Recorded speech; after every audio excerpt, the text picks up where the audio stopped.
Mine shows recording, or I can see that where I am. Okay. Okay. Good morning. I'm Bevan Gibson, and it is my pleasure to introduce you to Will Durden. We want to welcome him. He's the Director of Basic Education for Adult Education for Washington State Board for Community and Technical Colleges. So Will, take it away. Good morning, everybody. How's it going? I know you're all on mute.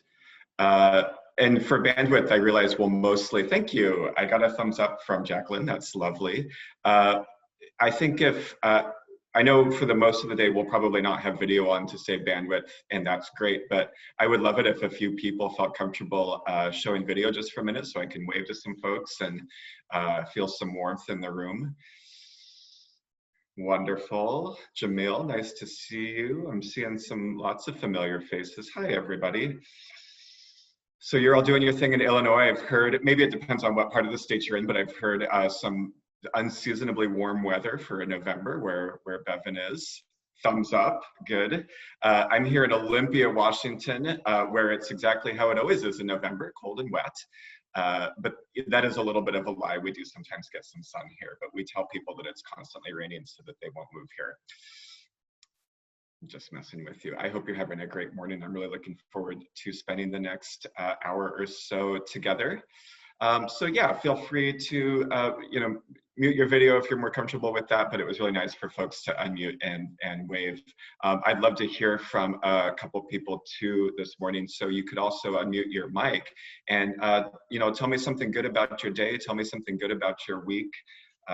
What's going on in your worlds? Well, this is Dr. Smith. I'm from Greater West Town, and what's going on in my world is that I am in Houston visiting with my sister. It's her birthday weekend, so yay! All right, happy birthday to Dr. Smith's sister. Because I love Bevan so much, I paused for the cause and participated in this. And well, really, Ben's a bully. You guys don't know Ben's a bully, and Ben was like a very strong, you need to be a part of the transition academic. So he said it so smooth that I was like, absolutely. I didn't even tell him I was gonna be on vacation. Ben, I will be there. And so here I am. So I'm putting pause on my vacation, doing the Transition Academy, and then soon as 12 o'clock is over, I'm back at party land. Okay, at 12 o'clock, it's 5 o'clock. I like how that sounds. Thank you, Dr. Smith, for being here. And thank you, Ben, wherever you are, for your smooth talking. We appreciate that too. Who else? That's a great start. Hey, Bill, how are you doing? Doing well. What's going on, Jamil? I'm doing great. It's great to see you, and thank you for coming to our state, selling your innovations. Your state is, and your programs are really, truly a trailblazer. But I'm just excited to be among all my colleagues, seeing all my friends, and seeing that we're all moving in the same direction to help our students, whether we're in the northern part of the state, southern part of the state, or the central part. So I'm excited, and I think this Transitions Academy is going to be I've been to many of them, but this is going to be a very special one in all of our lives as well, personally and professionally. That's great. Thanks, Jamil. I appreciate those words. Yeah, give me another thumbs up if we were together at last Transition Academy when I came and spoke in Effingham. Give me a thumbs up if I saw you there. 2, 3, 4, 5. Okay, good. 6.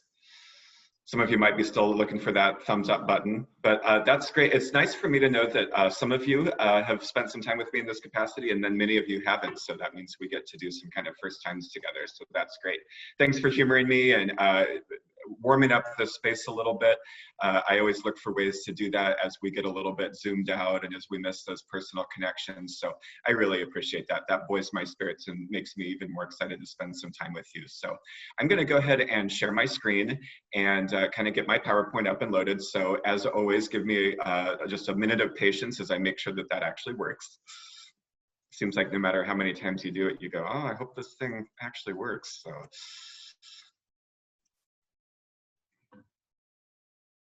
Okay, Jamil, I can see you. Can you see my PowerPoint? That's a good sign, thanks. And I've got some more thumbs up. That's great. So cool, let me go ahead and start it then. That'll be the next task. And then I think we'll really be ready to go.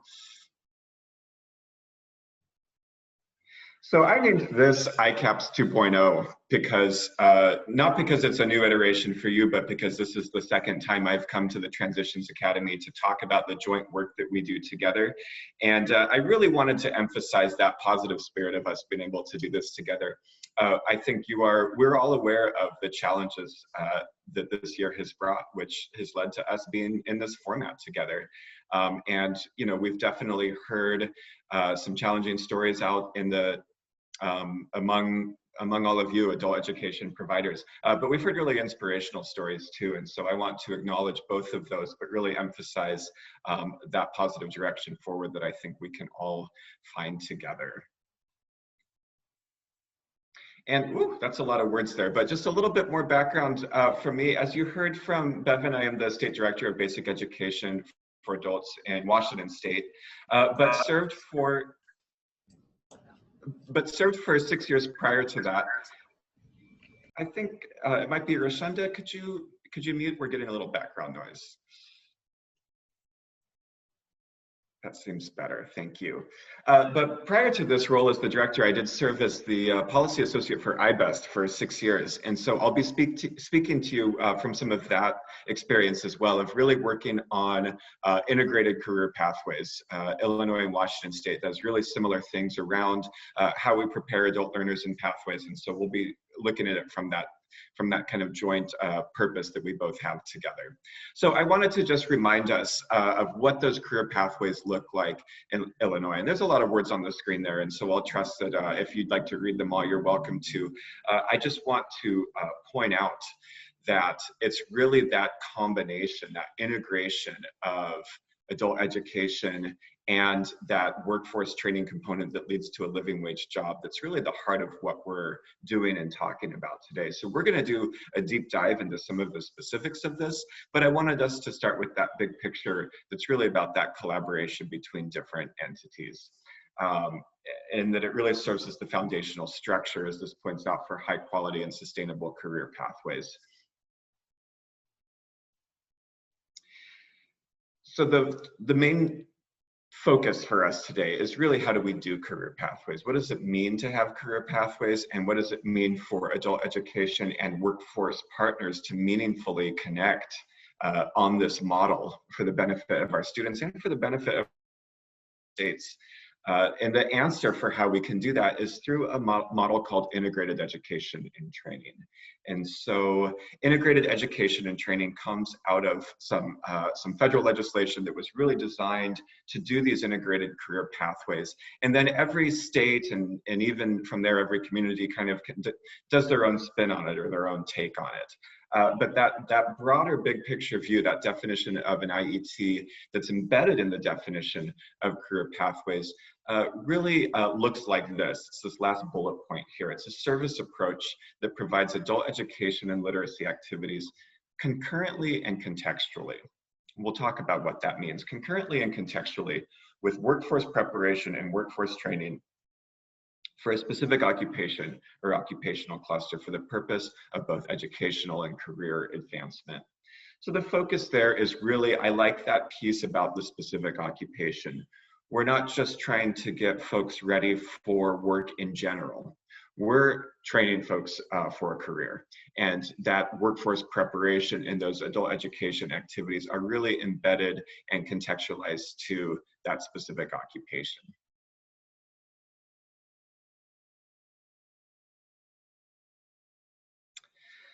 So to my adult educators, and I believe we've got a mixed group, so I've got folks who have more of an adult education focus, and then I've got folks with more of the career tech or the workforce side, and so that's great that we have that joint representation in the room today. And for my folks on the adult education side, you know, we've had to kind of shift and flex over the past few years because our primary focus has been often, at least this was true in Washington State, on high school completion, which is still a very important part of what we do, and English language acquisition for our English language learners, which again is very critical. It's a very important part of what we do. Now we see those as not really separate or outside of a career pathway. but really as components of a career pathway. They're designed to support student success along and as part of the career pathway. For example, students with improved language skills as they work on their English language acquisition will be more successful in their educational programs and in the workforce. But we don't separate that and say that learning the English language is a disconnected activity. It's actually very much part of preparation for the workforce and for further educational, further classes, further coursework. Similarly, as a student works in their career pathway and they pick up that high school credential, we know that they're going to be eligible for more job opportunities and further educational opportunities, more college programs or more training in a field. So that high school credential isn't separate from the career pathway, it's really part of the career pathway. And the really critical thing, I think, to remember when we look at doing these integrated pathways together, that focus on acceleration is about students acquiring these skills faster when they're taught in context. What that means, a big picture example of that I could even draw on from my own life is that I learn math faster when it's contextualized to something that's relevant for me. So learning complex financial formulas in a vacuum or just for the fun of it doesn't really work for me because my brain doesn't work that way. But if it's tied to me understanding my personal finances so that I can make wiser decisions and live better, I'm much more motivated to learn that math. And so that idea about taking these foundational adult education skills and combining them with occupational training means that we'll actually learn those foundational skills faster than if we tried to learn them in isolation.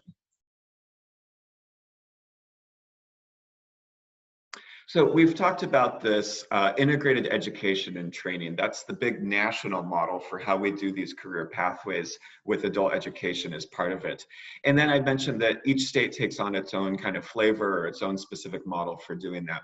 And in Washington State, when we do IET or integrated education and training, we call it IBEST, Integrated Basic Education and Skills Training. In Illinois, I'm here with you, working with you today in your context. When you do IET, you call it ICAPS, Integrated Career and Academic Preparation System.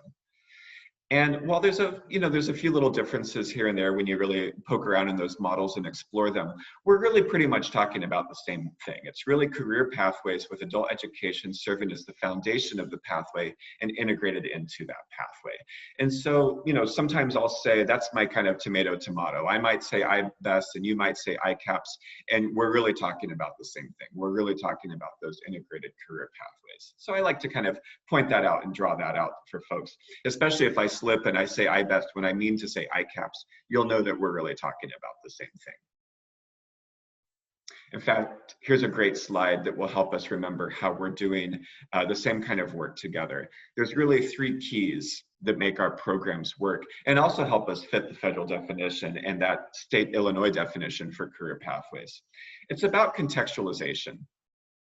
It's using our adult education standards. In Washington State, that's the college and career readiness standards. In Illinois, you have your own state standards that you use. And we contextualize those to support and reinforce workforce program outcomes. We'll do a little work on that today so that you can see exactly what I mean. It also includes team teaching, which is always, I love talking about team teaching. I'm a former team teacher, so I did used to teach in an IBEST program, what seems like 100 years ago, but really wasn't that long ago. And that's really adult education and workforce instructors working together to jointly deliver material and connect students to that learning, as well as those navigational services that provide students with wraparound support services. So all of those three components are really the key components, whether you're doing IBEST or ICAPS, that makes these pathways work for adult learners. So that's kind of, in a nutshell, those big picture items. So that IBEST ICAPS transformation, whatever you call it, it's really the idea that we pair up basic education with skills training, and it's integrated, which is where that I comes from. But the idea there is, again, that when we do basic education, we don't do it separately or outside of the pathway. We do it alongside and at the same time and integrated in the pathway. So that's really the key.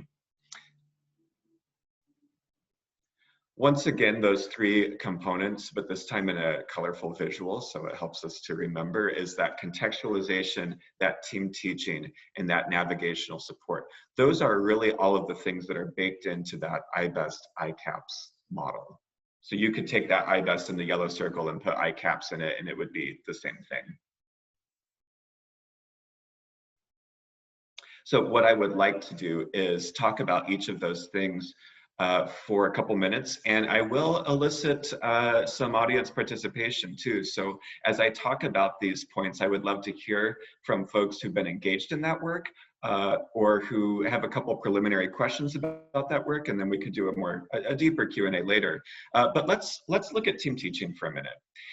Team teaching is really, I think, what brings the tipping point within reach for students. The tipping point is what I refer to as that point when students are in their careers and making money and being successful based on the work that we did.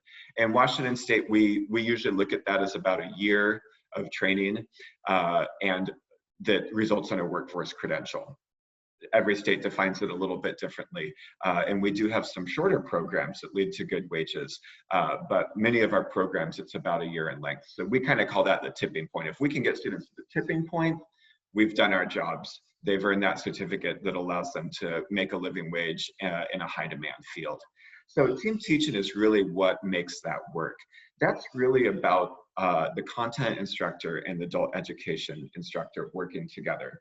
And so when I say content instructor, that's the workforce instructor. That is the nurse who's teaching in a nursing assistant program. That is the welder who's teaching in a welding program. You know, you name it, the career pathways that you're working with, that content instructor is really that industry expert who's teaching or training in that field. The adult education instructor is the instructor who comes alongside and works with that career tech trainer, that workforce trainer, to help make the material come to life, to kind of break down the learning and scaffold it and sequence it. So the adult education instructor might not know anything about welding. They might not know anything about being a licensed practitioner nurse, but they know how to help students learn. They know how to break down complex ideas into pieces that students can learn, you know, in chunks and in modules. And so they really work with that content instructor to help make the learning a little bit more relevant, a little bit more accessible to the student. And so they really teach together in that college classroom if you're in a college program, or I kind of call it the career classroom if it's a non-credit workforce program that's really just connected to the local workforce needs. And who that adult education instructor is, you know, could depend on some different factors. First of all, it might depend on the pathway, right? If I am in a early childhood education program, that might have a lot of reading and it might have a lot of hands-on assignments. I want to make sure that my adult education instructor has some expertise in those areas. Whereas if I'm in an information technology pathway and that particular pathway might be really math heavy, I want to make sure that my adult education instructor has really got that math expertise to help scaffold that instruction, right? Or if it's an office technology program, it might help if my adult education instructor already has some fluency in Excel or in the Microsoft Office suite, right? So as we look at these pairings of who's going to team teach together, one of our first considerations is going to be, what is the content really in the career pathway, in the workforce pathway? So we can think about what the best pairing is for that adult education instructor. That's one side of the coin, looking at the pathway. The other side of that coin is really looking at the students.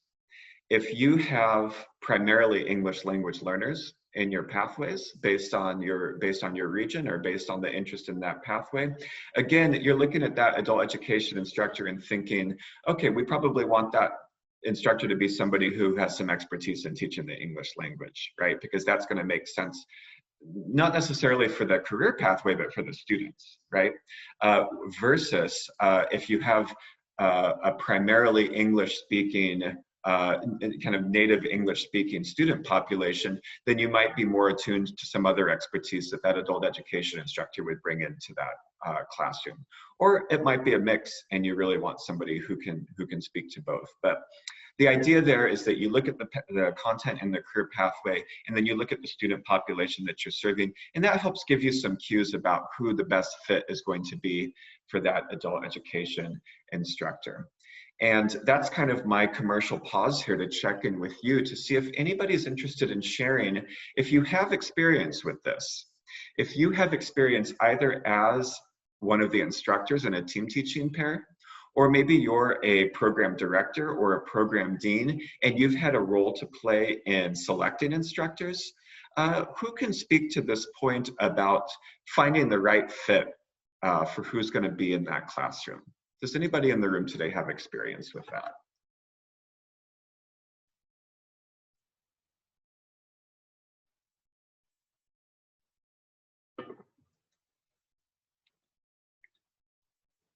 It could also be that this is all new for you, and so you're learning this for the first time and thinking about how you might apply it, which is totally fine too. But if there's a mix of folks and anybody has any experience with this, we'd love to hear from you. Hi, this is Tina Raymond Carter with ASAFE Haven. Can you hear me? I can, thank you. Okay, thank you for asking this question and being with us on today. Yeah. So I do have some experience with connecting our vocational trainer with the adult educator, and there have been some challenges, but not any horror stories, I can tell you, and I'm grateful Yeah. for that. But you know, one of the things that we look for is to make sure that you guys will call them the CT instructor. I'm from a CBO. But we Great. want to make sure that the CTE instructor and the adult educator understands, you know, what the aim is. What is our purpose? Why are we doing what we're doing? Why is Bridge or ICAPS the best model right now? Why is it working? And so I learned that once I was able to get their buy-in, and it took some time, and we're not completely there yet, but we're better than what we were 2.5 years ago, that both instructors began to see the benefit of a bridge model, an ICAPS model, because the students were learning, they were engaged, and they were walking away with increased academic skills, as well as industry recognized certifications or licenses. And for us, the bottom line is to get them jobs, particularly those that yield family sustaining wages. So it took some time, but you have to take the time to. What I've noticed is you have to take the time to break things down and explain stuff. Mm-hmm. And it sounds like you have to take time to break things down and explain stuff, not just to students, but to faculty. Yes, to trainers. absolutely. Yeah. Absolutely. Because, you know, we here at ASAFE Haven, we had a lot of the components that make up a bridge, that make up an ICAPS, even though we don't officially have an ICAPS yet, but we were working in silos. Mm-hmm. And so what WIOA forced us to do is to integrate, to play nice together in the sandbox, or learn to play nice together in the sandbox. And so, yes, it takes a lot of patience, and it takes a lot of explaining, but you have to give them the opportunity to share what it is that they want, what they want to see as far as the CT instructor and adult ed instructor. And my goal is to get both instructors to co-design the curriculum together, Yes. to co-plan and co-teach together. And we're not necessarily there yet, but that's the aim.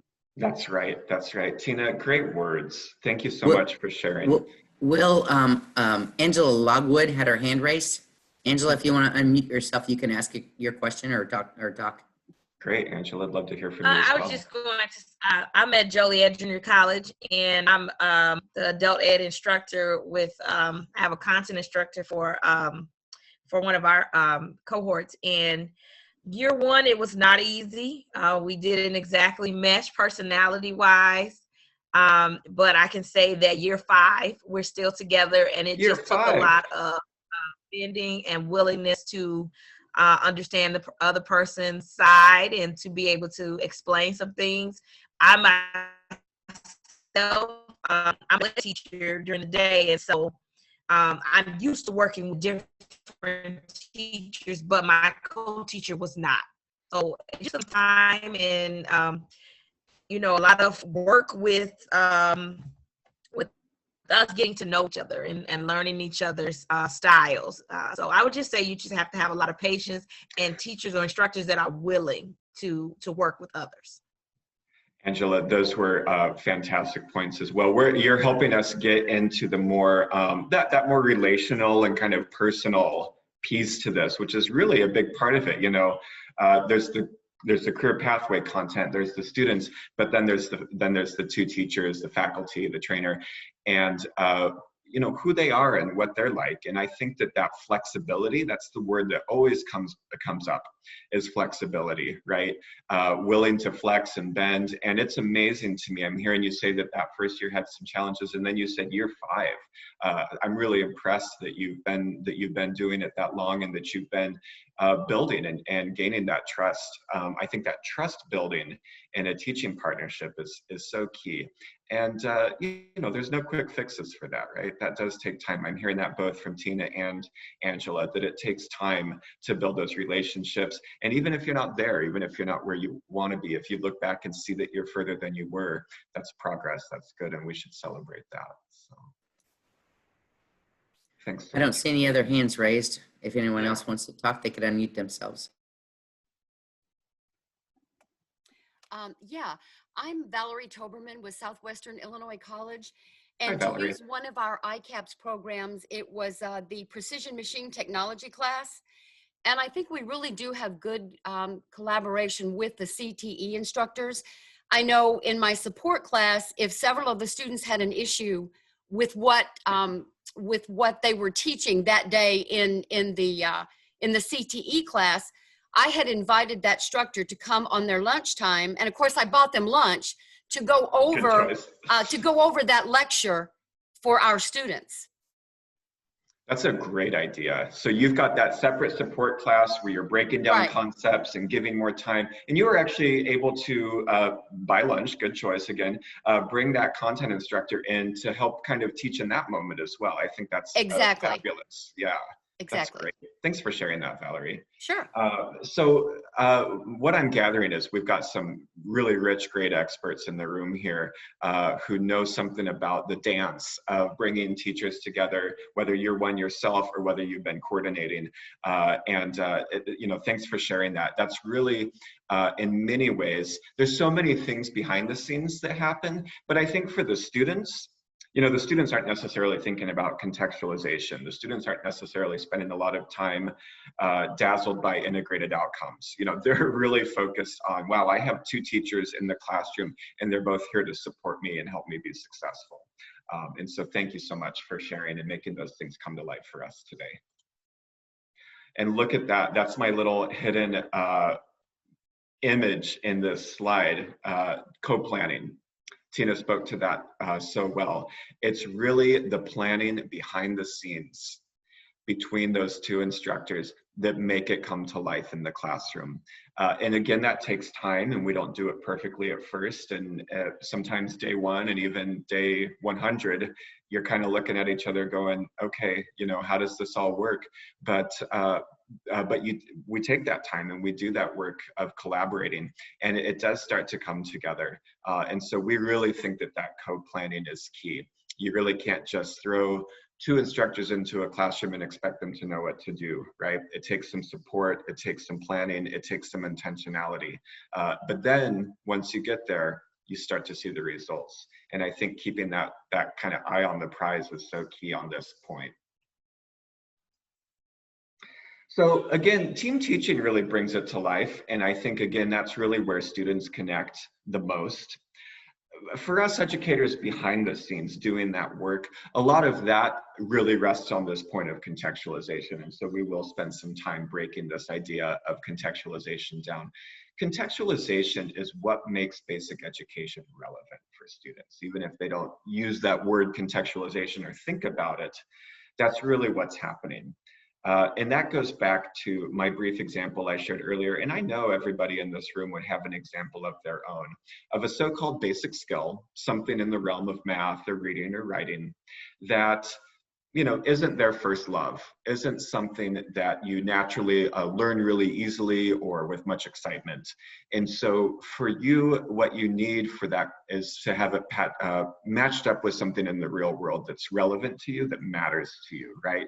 Because when you have that relevancy and when you have that drive, because you know that learning that skill is going to help you in your life, it becomes much easier because it's relevant. And so we take those adult ed content standards for reading, writing, or math that may not on their own provide that much inspiration for students. Some, yes, maybe, but not always a lot. And we pair them up with those program outcomes in that machining class, in that welding class, in that IT class, or that childhood education, certified nursing assistant, whatever your program is.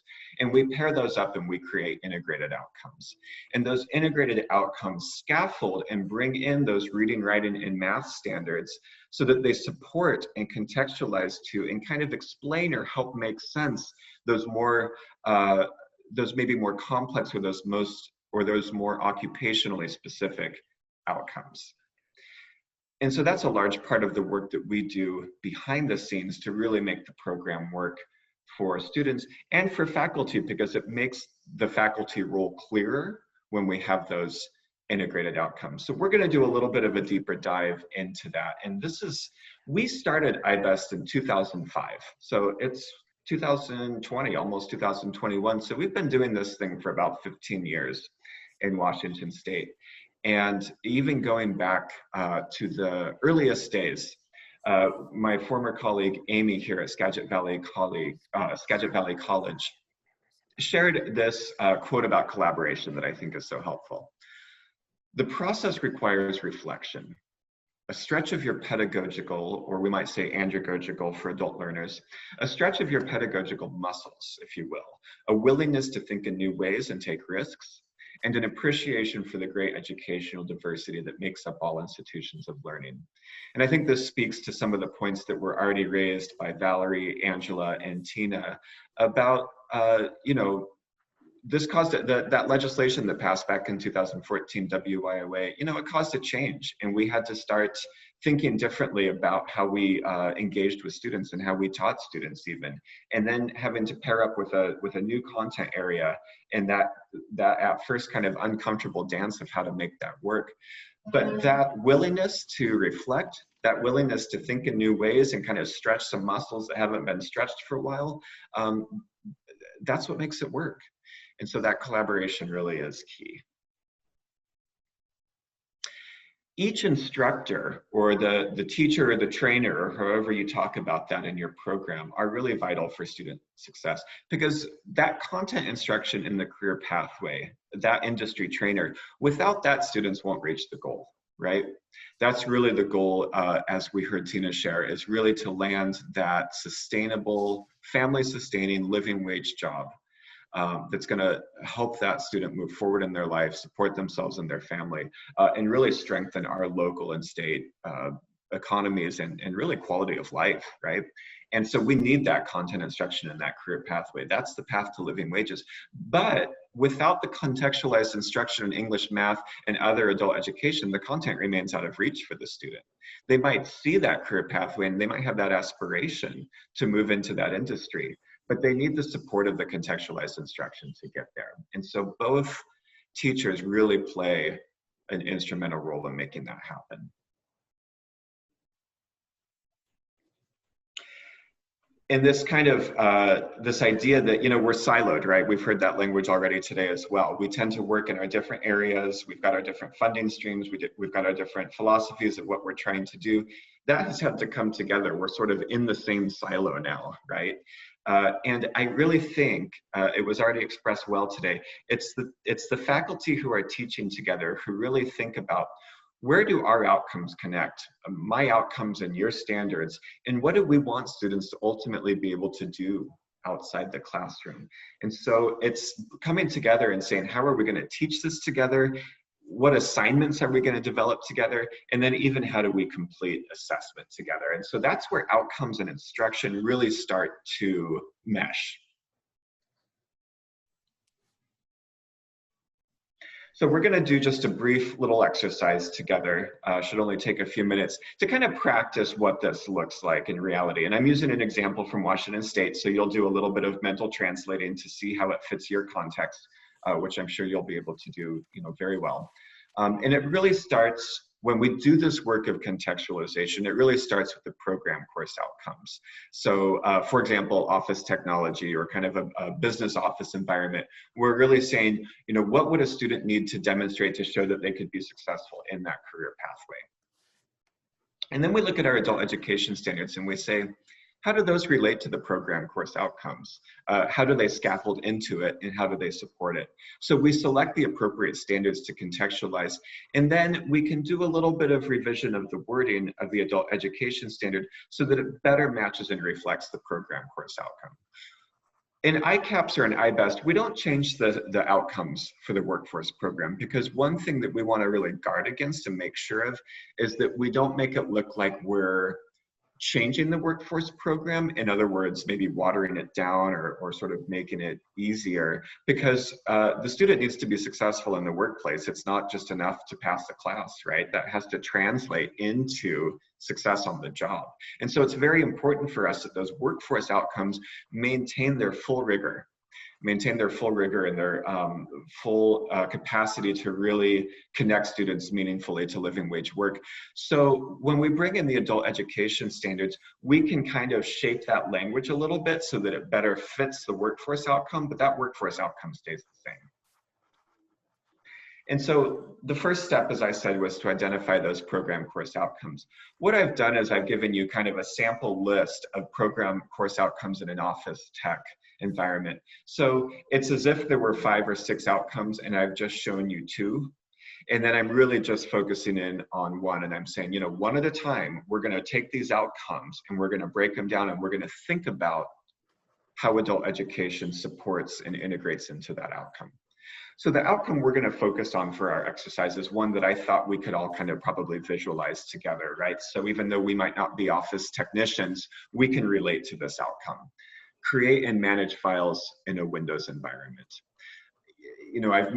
I've used this in a presentation before, and every time I do, I think I could probably use some support because I have a messy desktop, right? I have files everywhere, and my admin says, no, they really need to go into this folder on this drive, and I say, yeah, I'll get to that soon. But I have a pretty messy desktop, so I could use some help with this outcome, learning to create and manage files in a Windows environment so that my files are organized, and I know where things are, and other people know where things are, and when we share files, we know where to find them. Right? So that's the outcome that we're going to focus on, that we would teach students in a program. What we then have to ask ourselves, and I'm going to give you a slide that has like a lot of stuff, so don't be overwhelmed. What we have to ask ourselves is what in adult education land will really help that, will really support that and help to teach that. So I did a little pre-work there to say, in Washington State, this is one of our standards, this reading standard, it's called an anchor.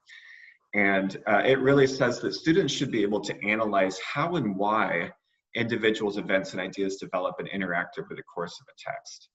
Now, that might not really sound like it has anything to do with being successful in an office tech environment. But when we drill down to the individual levels within this standard, they're kind of A, B, C, D, E, and A is the most simple and E is the most complex. When we get to the one that I've highlighted, and we read that one aloud, follow precisely a complex multi-step procedure when carrying out experiments, taking measurements, or performing technical tasks. We can start to hear in that standard something that would really support learning how to create and manage files in a Windows environment. So the next slide, I'll try to demonstrate that for you. If I need to teach students, if students need to learn how to create and manage files in a Windows environment, in order to do that, that student does need to follow precisely a complex multi-step procedure, right? Because they're going to get an assignment that says, here's how you create and manage files in a Windows environment. And there's going to be 5 steps, 10 steps, 12 steps, however many steps there's going to be. And the students have to learn, think with me some of those strategies that we teach students to be successful when they have to break down a complex task. One thing we usually say, right, is to preview all of the steps. I'm not going to just start on step 1. I'm going to read all 10 steps and kind of get a big picture sense of where I'm going and how step 1 might relate to step 2 and step 5 and step 10 and those types of things, right? So I'm just sort of speaking aloud to you as an adult educator that we're used to that. We're used to helping students break down complex things into something that's a little bit more bite-sized, a little bit more manageable, to have some strategies for how we're going to break something down to reach our goal. So what I can do then is I can pair up that standard with the outcome so that I'm teaching it in context. I'm not teaching students how to break down complex procedures about just anything. It's going to be about something that's really related to the career pathway content. So that's how we look at the standards in adult education and then sort of fit them up or match them up with the outcomes in a pathway, in a career pathway. And then, like I said, we can kind of clean up the language of the standard, if you will, so that it just fits a little bit more specifically. What I mean by that is that we're really focused with this standard on performing a technical task, creating and managing files in a Windows environment.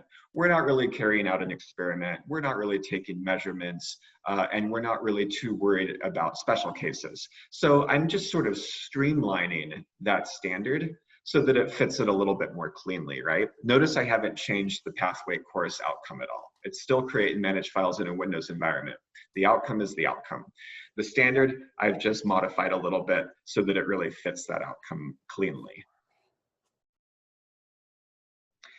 And if I was the program lead for this, and I've kind of designated the 2 instructors who are doing this work together, and let's say there's 6 outcomes in the course, I can wipe my forehead and say, I've got 1 outcome done. I've got 1 kind of package done there, and I've got 5 more to go. And so kind of notice what happens here. This is useful for the student because they can really see very clearly, because I would put this in the syllabus. Okay, you know, I'm a student and I need to learn how to create and manage files in a Windows environment. And in order to do that, I need to learn how to follow precisely a complex multi-step procedure. So I need to learn how to preview all the steps and all of those types of things. This is also a great package for the 2 faculty, the 2 instructors, because they kind of know their job, right? Instructor A says, I'm here to teach students how to create and manage files in a Windows environment. And instructor B says, I'm here to help break that down and give students strategies for how they can do that successfully. So I am going to do another kind of commercial pause here and check in with my folks in the room today to see how this resonates, to see how this lands. So I'm going to ask a few questions and then ask somebody to unmute their mics. Have you done something like this before? Does it make sense? Do you see how it helps make the team teaching come to life by structuring the course? 1 or 2 people, give me some of your impressions or your experiences with this work.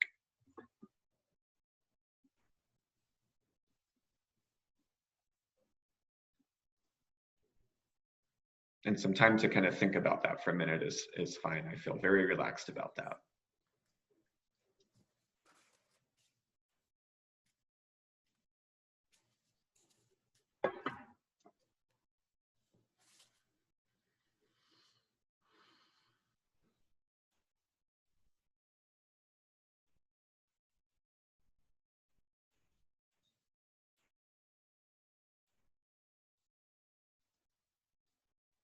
It could also be that you're just having kind of an aha or a contemplative moment of saying, this is interesting. I think this could be good for our programs. If you haven't quite drilled down to this level of integration yet, or if you're maybe embarking on this for the first time.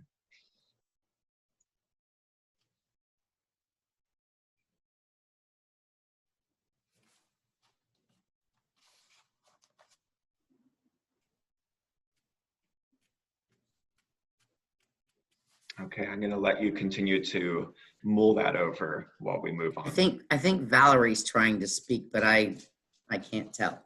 Is that true? Valerie, do you have a comment for us? No, I agree with exactly your slide. We did have an office tech program. I guess it's been gone about 4 years. And actually now we're trying to think of ways to maybe bring it back, especially with thinking of virtual offices.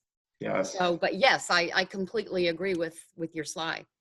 Cool. So it makes sense, and you've done this work before. That's absolutely. Great. Yes. Great. That gives me a little temperature read on the room to know that this is landing with folks, so I appreciate that.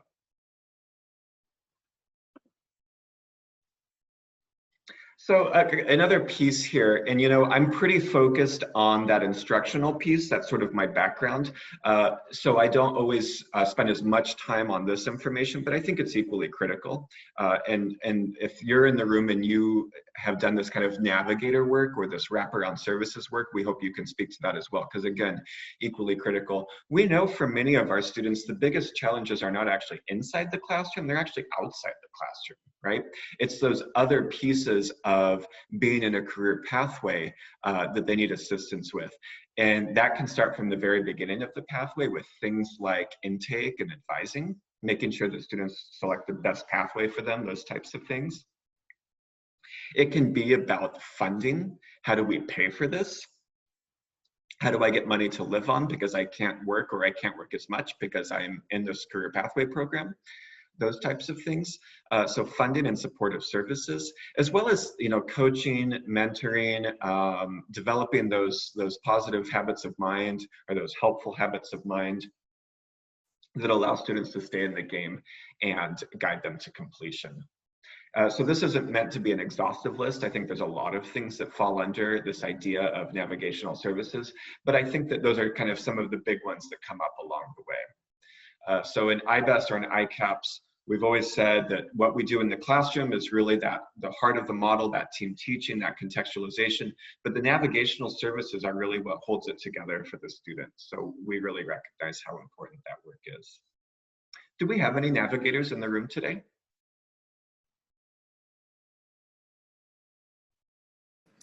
You do. Teresa Gia is here. Teresa, hi.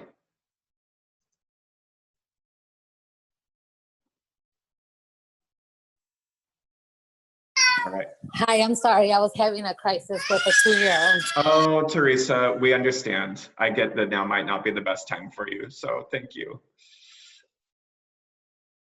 It's great to have a navigator here in the room. So I guess the reason why I wanted to pause there is because we're going to kind of move into some thinking about where we're at today, because we've been doing IET, IBEST, ICAPS for a long time, but this year created a pretty radical shift for us.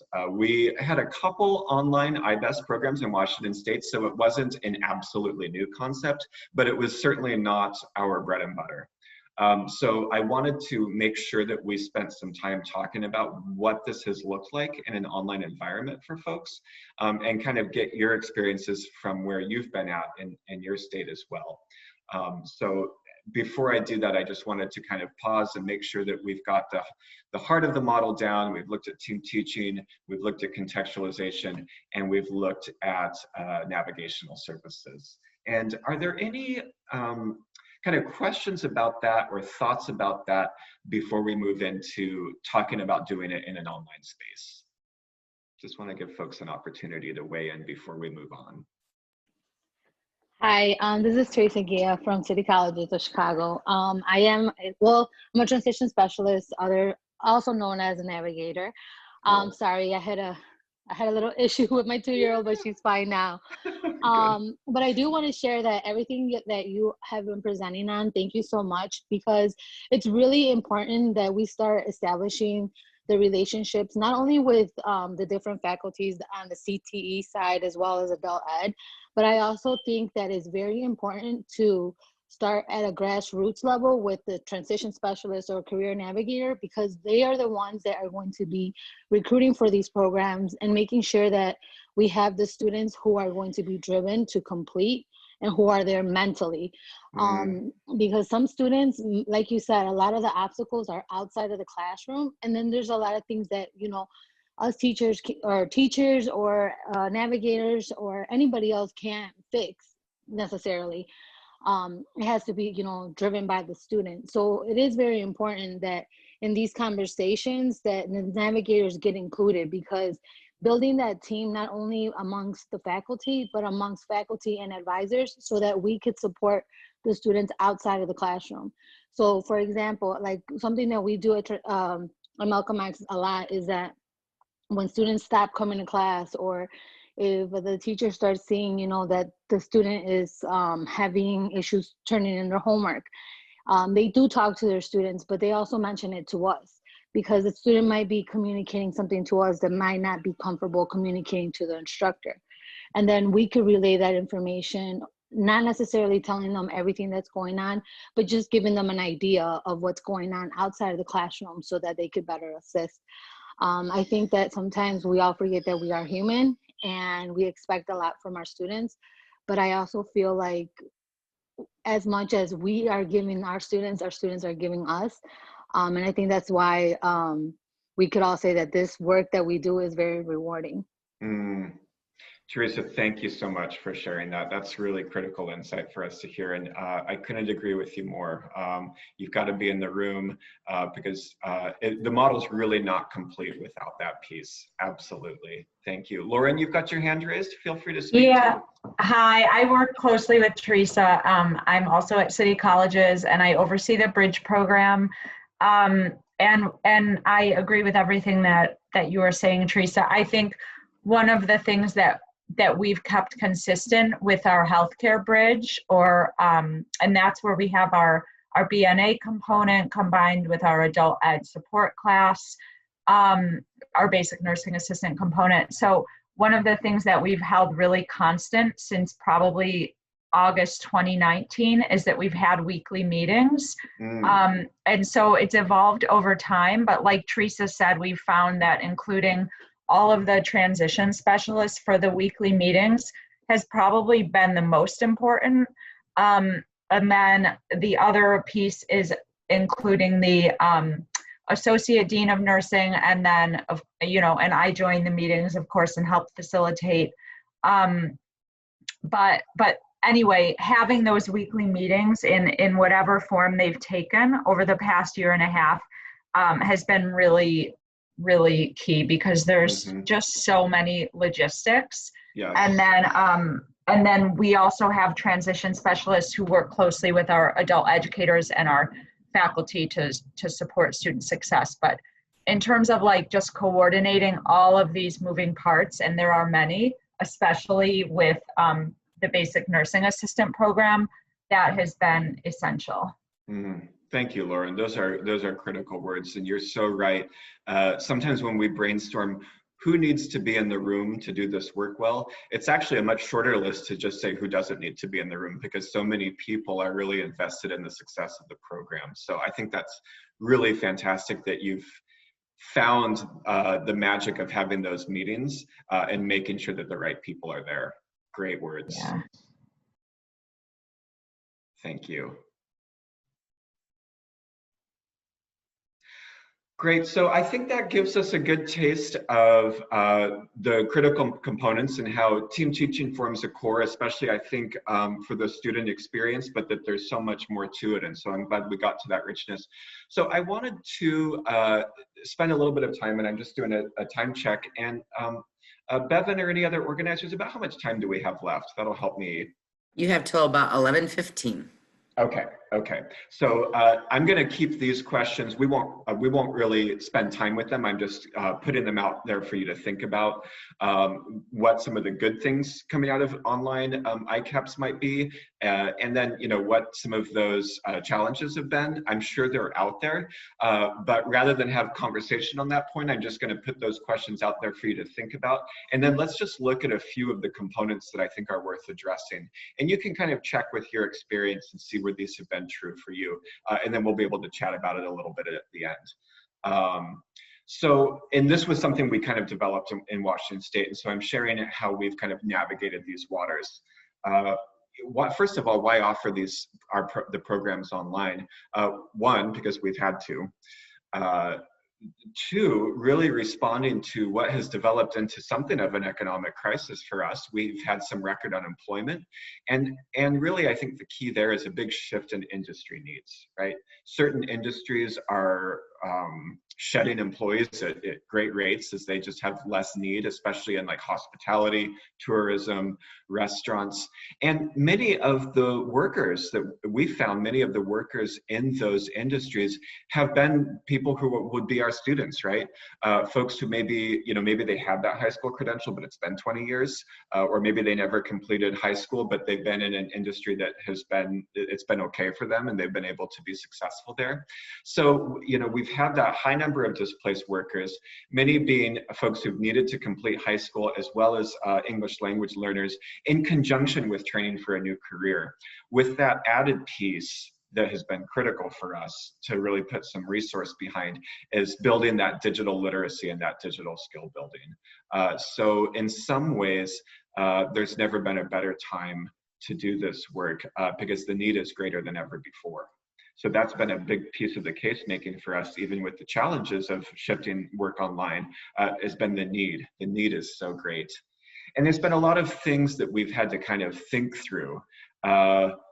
Your learning management system, whether that's Canvas or Blackboard or Moodle or Desire to Learn or Angel, those are some of the ones that I've heard of. And if you're a college-based, you're probably all using the same thing. But if you're a community-based organization matching up with a training partner, you have to figure out what LMS do we use and who has access, those types of things.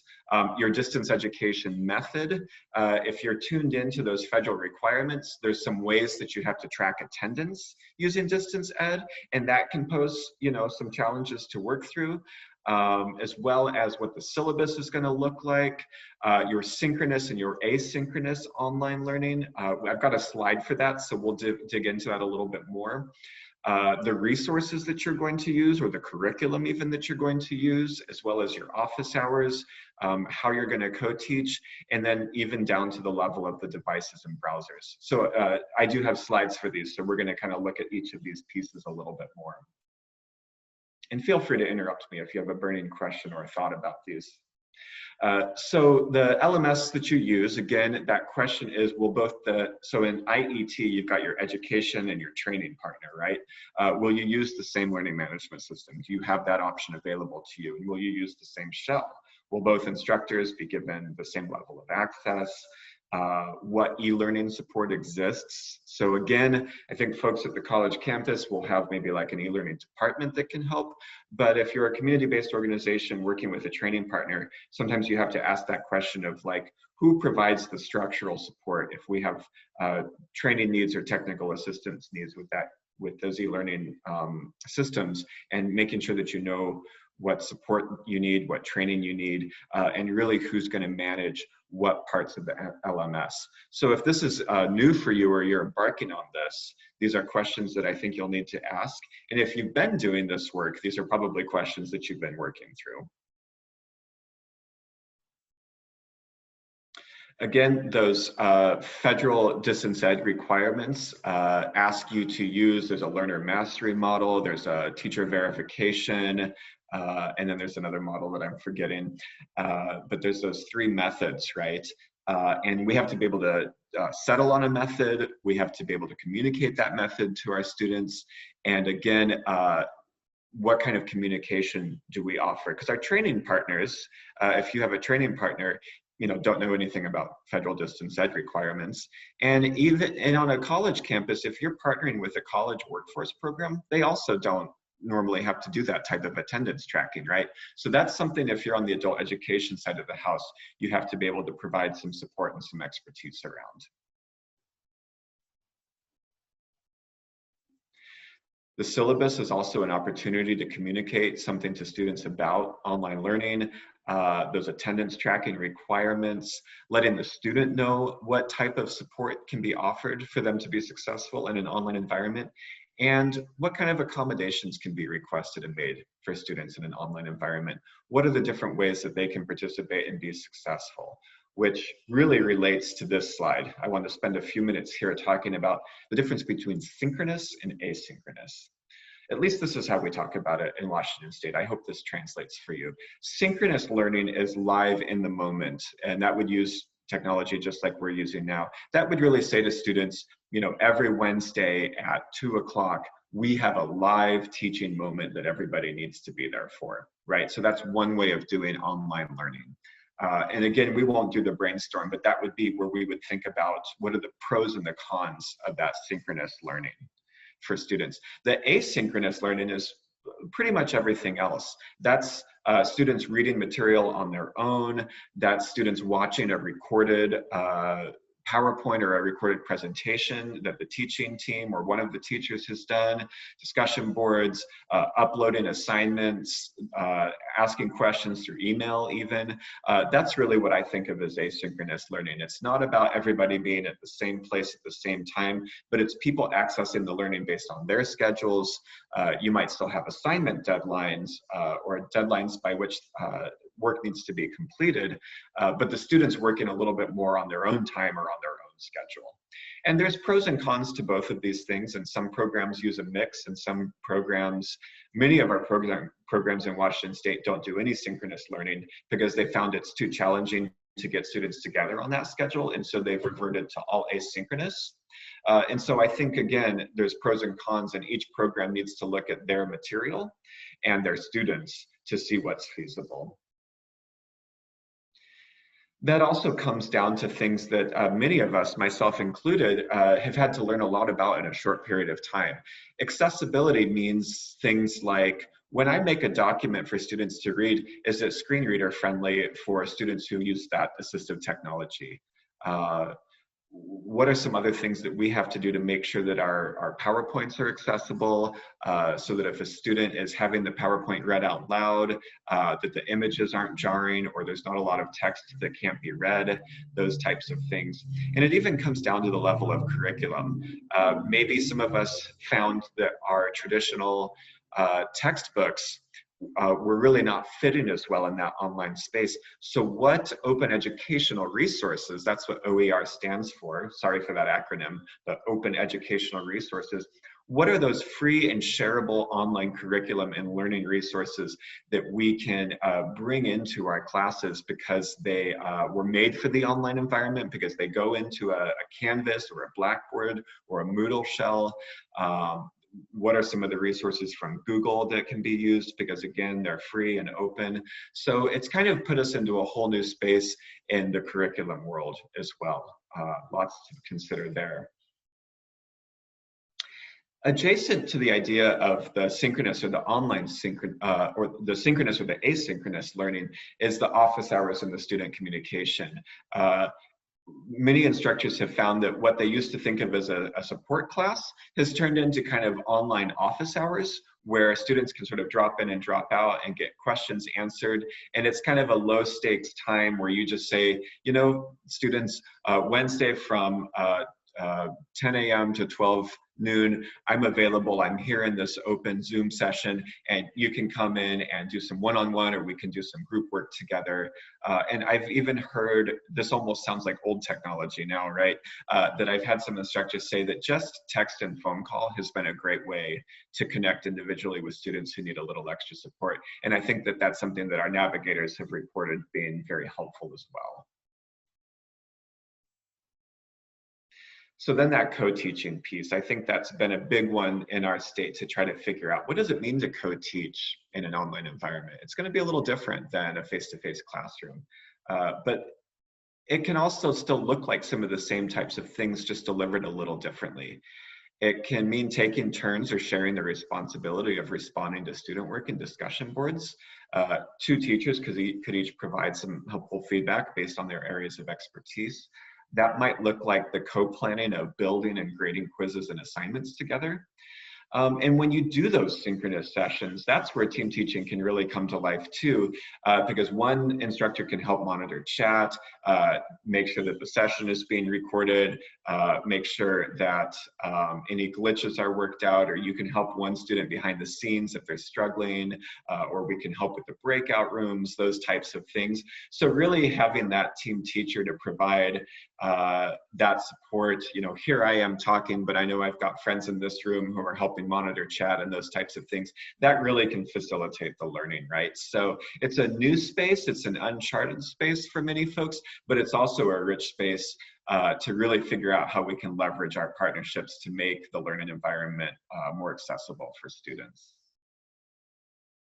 And then finally, one thing we've learned is sometimes it's about not just one device, but multiple. Maybe I've got my laptop up, but I've also got my phone handy, and I can use both depending on what's going on, as well as the student. How is the student accessing the learning? We would love to picture all of our students on a dedicated desktop computer with a mouse and a keyboard and all of those things, but maybe the student's on their phone participating or doing some work on a lunch break or in between taking care of kids, those types of things, right? So we have to understand how our students are accessing this new space and how we can provide support and make that experience as good as possible for them, even if they're on a phone, a smartphone versus a computer. We do have some resources just for me to close up this piece, and then we'll have a few minutes for dialogue. If you're interested in a little bit more of what we've done in Washington State around this, we did a webinar series and we have some resources based on that on this link. I realize you can't click this link because this is a screen share, but we'll get this PowerPoint out to you after the fact. And you could also type online IBEST Washington State into Google, and I think you'd probably find this resource through that as well. So I want to close my speaking by really thanking you for what you do for students and the way that we've been able to make a difference together. I really want to thank Valerie, Angela, Teresa, Tina, and anybody else that I just briefly forgot for sharing some of your experiences in the classroom and how you've been making these things work. And while I know we only have a few minutes left, would love to have some final conversation with you. Any burning questions or thoughts?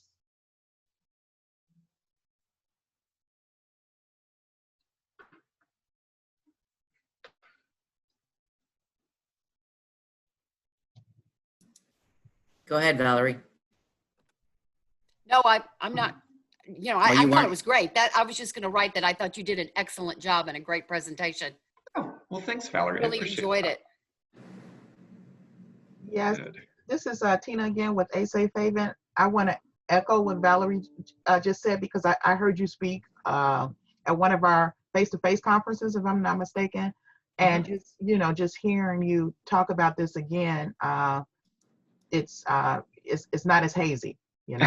Yeah, the second time around, huh? Yeah, absolutely. And I think the more we continue to hear from experienced people and how to develop our bridge and ICAPS programs, the more likely we'll do it in the field, and hopefully the more relaxed we will be.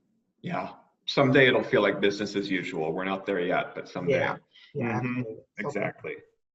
Thank you, Tina, for that feedback. And Bill, this is Jamil. I just want to thank you for the presentation as well. I like the suggestions that you've given us as far as the online, how to map out the online with the tech instruction with the technology, and how you brought out the point that, you know, sometimes it's going to take a diversity of technology for our students to get in, combination of tablets, mobile phones, etc. And then also too, I'm just finding this out, especially in light of trying to provide services with COVID. A number of our students just do not have a conducive home learning environment. Yes. So we're trying to also map out safe spaces for them to come and use technology as well. Have you done anything like that in your state to kind of accommodate? Yeah, because we found that we can open up classrooms in certain, it depends on the part of the state, depending on some regulations, and it has to be very socially distanced and all of these guidelines, but we are able to do some kind of computer lab type spaces where we can provide a little bit more hands-on support for students who, again, don't really have those conducive learning environments where they are. So yeah, we've done some work with that. Thank you very much, and good to see you. Thanks, Jamil. Good to see you as well.